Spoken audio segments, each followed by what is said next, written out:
मामला सियासी तौर पर बजरंग दल का नाम आने पर गरमा रहा है और इसी पर बात करने के लिए हमारे साथ बेहद खास मेहमान नीरज दोनेरिया जी मौजूद हैं, जो राष्ट्रीय संयोजक हैं बजरंग दल के।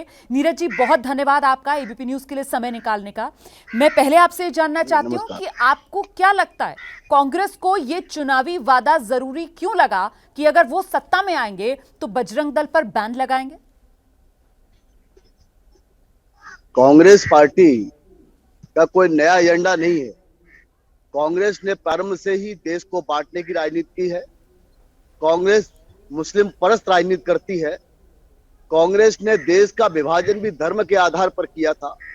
इसलिए कांग्रेस को लगता है कि वह फिर से कोई न कोई विभाजन की बात करेगी, मुस्लिम परस्त वोट बैंक प्राप्त करने की बात करेगी।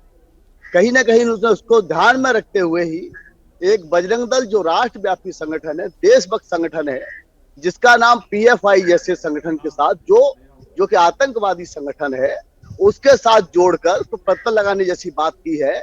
इस समय चुनाव चल रहा है और चुनाव के समय कर्नाटक के घोषणा पत्र में यह जारी करना, इसका अर्थ है कि मौका परस्त, मुस्लिम परस्त वोट बैंक प्राप्त करने के लिए उन्होंने बजरंग दल जैसे जो देशभक्त संगठन है उसको चुना, यानी उसको टारगेट किया है। इसका अर्थ है कि कांग्रेस का हाथ आतंकवाद के साथ, कांग्रेस का हाथ आतंकवादी गतिविधि, आतंकी संगठनों के साथ। तो क्या आपको ऐसा लग रहा है कि चुनावी राजनीति में बजरंग दल को बलि के बकरे के तौर पर इस्तेमाल किया जा रहा है राजनेताओं की तरफ से?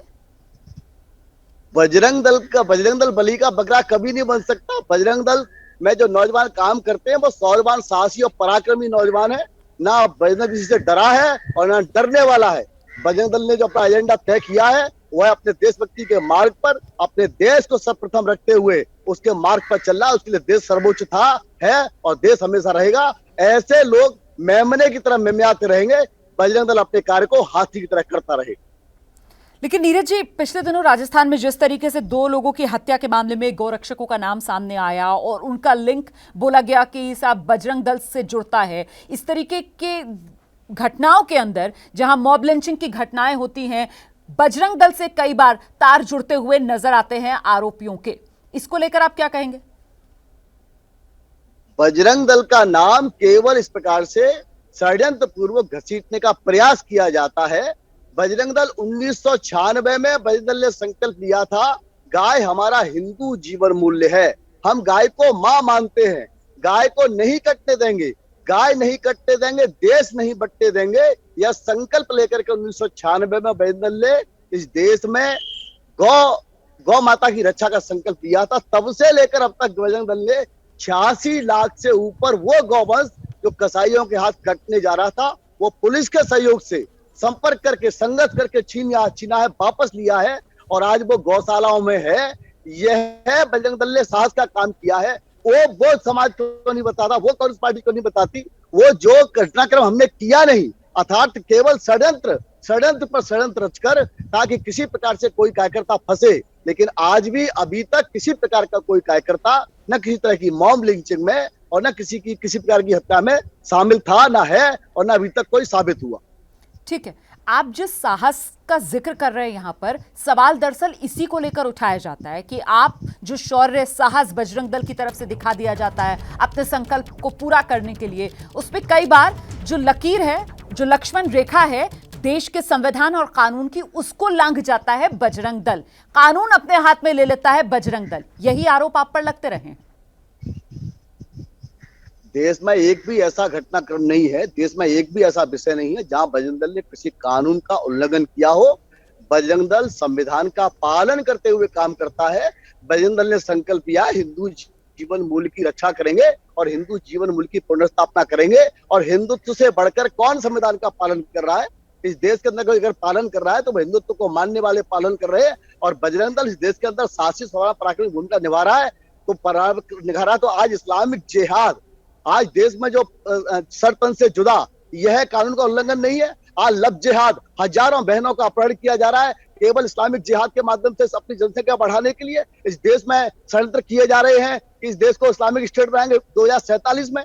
यह उल्लंघन नहीं है। जिनको उल्लंघन जिस पर देख रहे हैं उस पर नहीं देखते हैं। और जो बजरंग दल देश हित के कार्य कर रहा है उस पर आरोप लगाने का केवल विषय है। और यह सभी इस तरह के आरोप सिरे से नकारे जा चुके हैं। तो आप जिस कानून के उल्लंघन का जिक्र कर रहे हैं और जिस इस्लामिक आतंकवाद और जिहाद की आप बात कर रहे हैं, उसी के चलते पीएफआई पर तो बैन लगा दिया गया है। लेकिन कांग्रेस के मैनिफेस्टो में पीएफआई और बजरंग दल को एक ही खांचे में रखकर, उसको एक ही पलड़े में रखकर तोल दिया गया है। इस पर आप क्या कहेंगे? देखिए, पीएफआई के बारे में दुनिया जानती है। लश्कर तोयबा, हिजबुल मुजाहिदीन जैसे आतंकी संगठनों से उनका साथ था और उसके द्वारा देश के अंदर बम विस्फोट जगह जगह किए गए। उसके द्वारा पटना के गांधी मैदान में जहां देश के यशस्वी प्रधानमंत्री माननीय नरेंद्र मोदी जी सभा संबोधित कर रहे थे, वहां भी विस्फोट किए गए। अर्थात जहां देश के प्रधानमंत्री की भी जो जान ले सकता हो, ऐसे आतंकी संगठन के साथ बजरंग दल कैसे जोड़ सकते हैं? जहां बजरंग दल इस देश में सेवा के काम के लिए जाना जाता हो, जो बजरंग दल जुलाई और अगस्त माह में 2 महीने में इस देश में 5 लाख से ऊपर पेड़ लगाकर वृक्षारोपण करके पर्यावरण के साथ बात करता हो, जो सेवा के काम हजारों की संख्या में करता हो, जो समरसता के काम करता हो, इस देश को समरस रखने का कार्य करता हो, इस देश के 9000 प्रखंडों में अपनी संगठन इकाइयां खड़ी करके काम करता हो, जो साप्ताहिक मिलन चला के देव भक्ति से देशभक्ति की ओर जाने के लिए काम करता हो, जो संगठन 2015 से और अभी तक हुतात्मा दिवस 2 नवंबर को एक दिन में 1 लाख यूनिट रक्तदान करके किसी के प्राण रक्त की कमी से न जाए, रक्तदान करता हो, जिसमें किसी का धर्म और जाति ना देखता हो, उस बजरंग दल का तुलना एक देशभक्त संगठन की तुलना कैसे की जा सकती है आतंकी संगठन? जैसे ही घड़ी का काटा दोपहर 2:30 पे आए, बबीता जी का दिल सास बहू साजिश के लिए मचल जाए। और ये है इनकी बहू, पूरे दिन ऑफिस की टेंशन हो जाए गॉन जब ये करें अपना फेवरेट शो फ्री टाइम पे ऑन। इनकी तरह आप भी देखिए अपना फेवरेट शो अपने टाइम पर और डाउनलोड कीजिए एबीपी लाइव ऐप अपने स्मार्ट टीवी पर।